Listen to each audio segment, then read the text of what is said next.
And just like that, baby, we are officially live on the official Wado podcast, and I'm here with Simon of Dawson Racing. Sir, please introduce yourself to the show. Hi there, well, nice to meet you. Thanks for having us on. It's a nice setting as well, isn't it? Yeah, it's a beautiful setting right here in Miami. That's it. So owner of Dawson Racing. We also have an esports business called D3 Esports, part of STEMGen. This weekend we're basically in town, getting a good group of people together, featuring one of our friends and partners' cars that's racing in the Lamborghini Trofeo Cup, and so there's a good little activation there that we're going to be working on. Right. But yeah, it's a good excuse for us all to get together. Nice climate. Little bit of an event going on this weekend with the Formula One as well. And as you guys can hear, man, a fantastic accent he's got. Where are you from, sir? So from England. We have a base in Houston and then a base in Warwickshire, England as well. So yeah, that's where it wasn't Rosetta Stone, but it's that's where I'm from. Yeah. Right, you gotta love it. And now Dawson Racing, what does that encapsulate? What are you guys all about? Yeah, so Dawson Racing, I mean, it's my dad and I's company. For about 6 decades we've been racing professionally. Obviously a good chunk of that's my dad. Most of it's around Le Mans prototype style racing, so like endurance racing. My dad has quite a good background in Formula One. He won a championship with Andretti back in the 70s when he was with Lotus. So most of my racing and working in it has been with GT cars and these big Le Mans prototypes that do like 24-hour Le Mans and stuff like that. So yeah, we have a car that's partnered with Hasbro, and it races as an official transformer. And really the whole reason for doing that was to try and bring in different audiences. Correct. So rather than just having an oil company on the car, the different companies are on there, we're telling them, the public, the transformation, and it's more engaging for the family. Yeah. It's worked out really, really well. It's been good. And now, what are your thoughts on, obviously we're in Miami, we got the Formula Grand Prix coming down this Sunday. What are your thoughts on it for the second time in Miami? Do you know, I think it's great that America has 3 Formula One events now. I mean, Netflix has really put Formula One and motorsport on the map.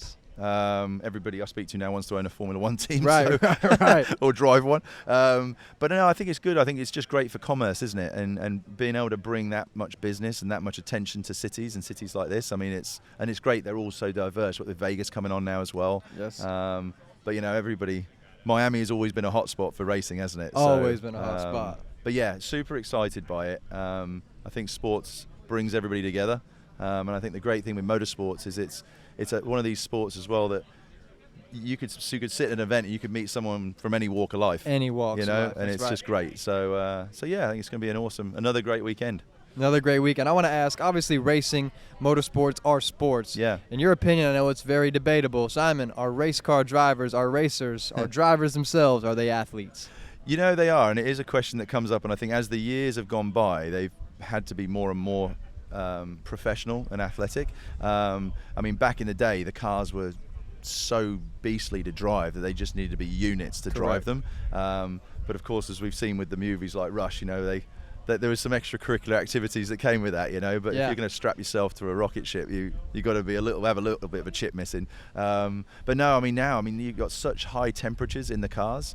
Also, the G-forces that go and the forces that go on the body are so great now because the technology is that good, that quick. When we do passenger rides, most people tap out at 2-3 laps, and they're like, "Really? There's that much going on?" Correct. They definitely need to be more after, and the crew as well. Yeah, definitely the crew. And I want to ask, as you guys will see, we've got Lamborghinis, we got Ferraris around here. As a racing Lamborghini, to you, what's the biggest differences between one of yours that's going to go race and one that's just off the lot of a Lamborghini store? Yeah, that's an awesome question. So basically, with this particular Lambo that's here, they're actually made as a race car, but in essence, you're really taking the car. It's a stripped down version of, it's got no upholstery in it, things like that. I mean, you can clearly see that it's a Lamborghini in there, but yeah, it's basically lighter, stripped out. The power plant is the same. Obviously, it's a little rawer if you look at it, but it doesn't have all the sort of plushness on there because they just really take the weight out of the car, really. So very, very similar, but in essence, it's a customer car. So those that are really into racing, they now give them the ability to not only have one on the road, they can race it as well. So it's great for the business. And now, what is your favorite car? Obviously, you got to get in them, sir. What was your favorite car to drive around the track? So I do like the more aerodynamic with downforce cars, so more like the Le Mans prototypes.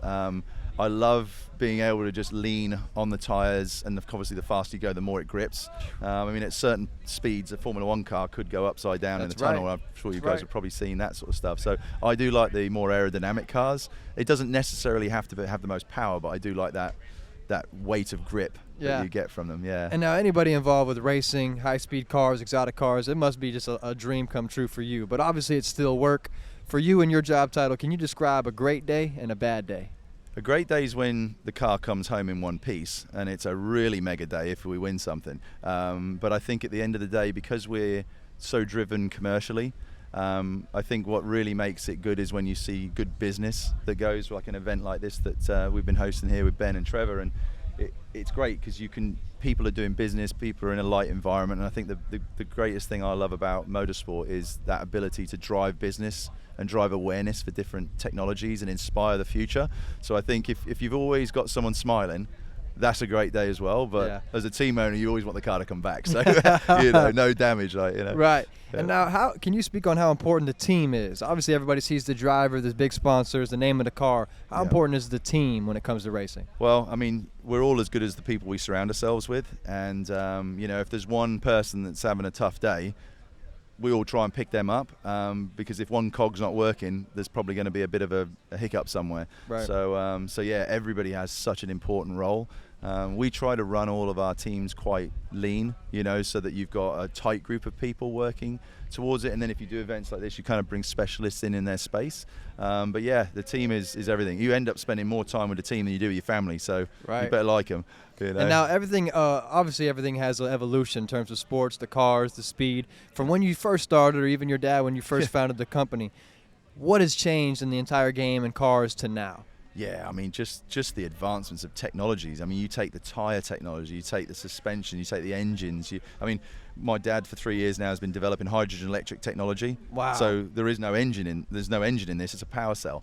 So when you think of that, and I think one of the biggest changes that we saw as well is when you went from like a manual shifter to now paddle shift, and a lot of the guys was like, oh yeah, it's automatic, it's not driving, there's no clutch, that sort of stuff. But then when you realise that you can go quicker, you're like, okay, this is cool, you know. But you're still a purist to it. But it's just the developments of the oils, the lubricants, everything that goes on, the carbon technology, even the sustainable materials now that we're building cars now with industrial hemp. Right. So that's, I think, what's really cool is motorsport really does drive awareness of different things, and we're always pushing for the next thing. So you're never just sitting, you're always developing. So I think, those sort of things have been big. And I want to ask about durability. So in terms of this racing Lamborghini, obviously you can't race them every day, but how long would it last, do you think, before you need to do a massive improvement or a massive repair? How long do they last? Yeah, so the Ferrari Challenge, the Lamborghini Trofeo Cups, all of these one-make series, the manufacturer's done a great job with these cars, because and I'm not 100% sure with this one, but when I was with Ferrari, the engine could go a whole season before a rebuild. Wow. So, I mean, that's fantastic. Like our race engines, we generally do a rebuild at the end of every race. So from a customer perspective, it keeps the cost down a little bit. But also it's so unless there's a big shunt, then all you're really doing is the car's coming back, you're taking all the parts, you're cleaning it, you're checking everything, lifing everything so you can see if things need replacing.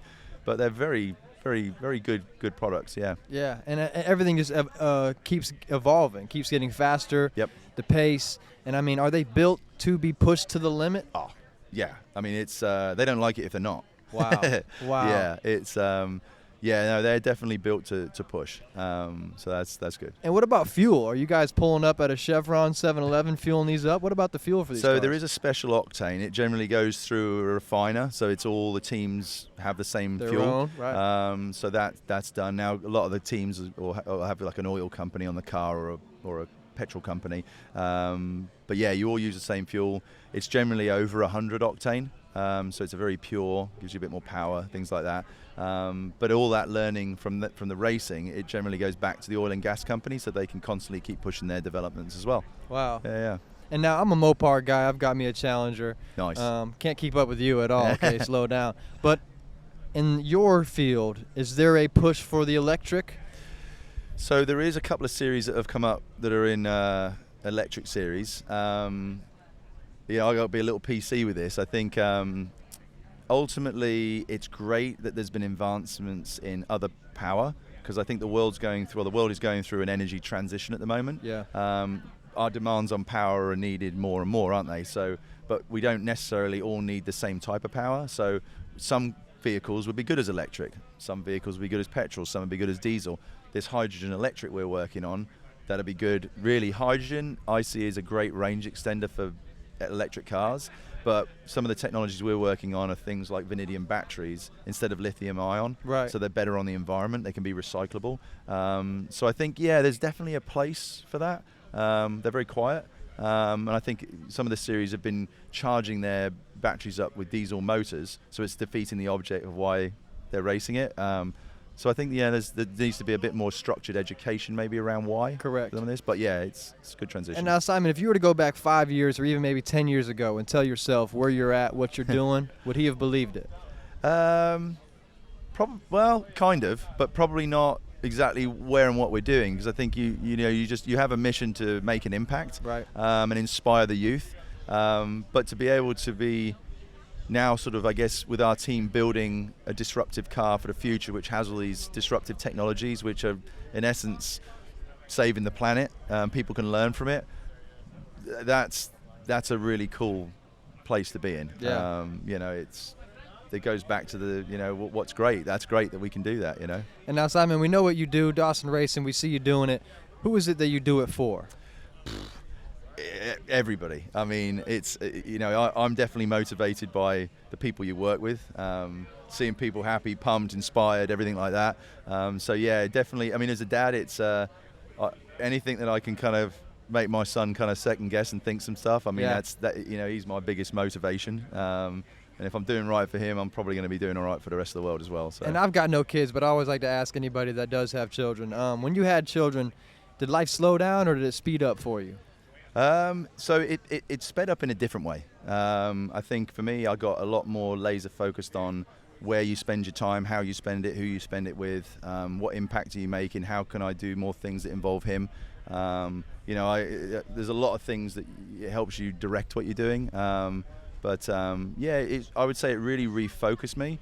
But when I look at it, I'm probably doing more intense now, because the times I have him, I focus on him, but when I'm not, I'm like flat out to get it all in before when I next see him. Right, right. So it keeps you focused, but life's all about, if in doubt, flat out, right? So That's right. And now, as you mentioned, I believe America's got 3 Formula One events. Yes, sir. Yeah. How many outside of America are there? Well, in Formula One, I think they're up to there's over 20 now. Oh wow. There's a lot. So, but there isn't any country that has more than one. So this is pretty cool. But then in essence, America is each state's its own country, right? Yeah, so, that's true. The demographics very different all over. So yeah, there's pretty much a race in every country in the world. That's big. Whether it's sports cars, Formula One, whatever.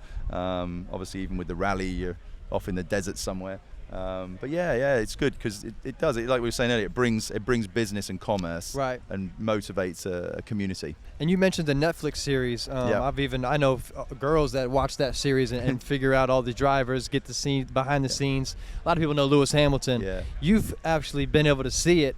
What's it like seeing the public find F1, find motorsports, grow in an audience? What's it been like for you? It's been good, actually, and I think nothing but positive, because now when you're talking to sponsors or companies or putting events on, you don't have to explain motorsport anymore. The only thing with it is it's no one really knew what went on in motorsport, and there's a few things kept back from things like that, but in essence, people get behind the scenes and go, wow, there's a lot of effort that goes into that, which has been really cool to see everyone excited by it. Because everybody in essence today wants to get behind the scenes and see stuff, don't they? Of course. It's been very positive, I think.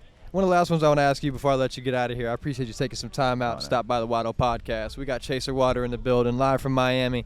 Simon, if you're stuck on an island for 1 month and can only listen to 3 artists, who would they be? Well, I kind of grew up when I played tennis, listening to U2, and I think that's probably one of those things. I think that would probably be that one. DJ Tiesto, I always kind of grew up. So there's a completely different type of music there, but there's that, and maybe something a bit like, I don't know. Living in Texas now, I'm getting a bit into the country stuff, so maybe probably not an artist, but maybe there'd probably be something like that going on, just because it's kind of hit me a little right, bit. Right. So yeah. And now, Simon, what can we look forward to you as well as Dawson Racing coming in 2023? Yeah, so what we're really excited about is obviously telling people about this hydrogen electric stuff we're doing, but also we're doing an acquisition at the moment with our D3 Esports STEMGen company, and that's basically about bringing more esports assets in it, and also bringing some real world racing assets in there as well, so we can gamify sponsorship. Right. So instead of us going around and selling stickers on cars, we're selling virtual race teams, and those companies get to race to win branding on a real car. Wow. So that's what I'm really excited to launch that this year fully. Yeah, and it's surprising to see how realistic the video games are. Bonkers, mate. Yeah, it's bonkers. It's and the barrier of entry. I mean, similar to like Netflix, what you asked earlier. I mean, now people can go and drive these things. Correct. There you go. And do pro racers, do pro teams incorporate video games for training purposes? You do, yeah. So there's different platforms. Like the most popular one is this thing called iRacing. The reason that's used is because a lot of the feedback from the car, all the data points come through that. So when you're driving, you feel it on a simulator. We started to do a lot of this years ago to lower the carbon footprint. So we weren't just going to a track running around trying to get a setup. We would probably get 90% there with the setup before we even got to the track. And the drivers would have done thousands and thousands of laps. Wow. Before you get there. So now we can share that with the fans, share that with the sponsors. So if we have 6 to 12 races a year, now we've got 24/7 virtual stuff they can engage with them. But yeah, they do spend a lot of time on, all drivers pretty much do sim work now. Wow. Yeah, well, I appreciate you so much stopping by, sir. This is Simon of Dawson Racing. Look forward to catching him all throughout the year. Formula One in Miami. I'm excited. Thank you so much for stopping by, sir. Thank you. Cheers. It's been a great one. Cheers.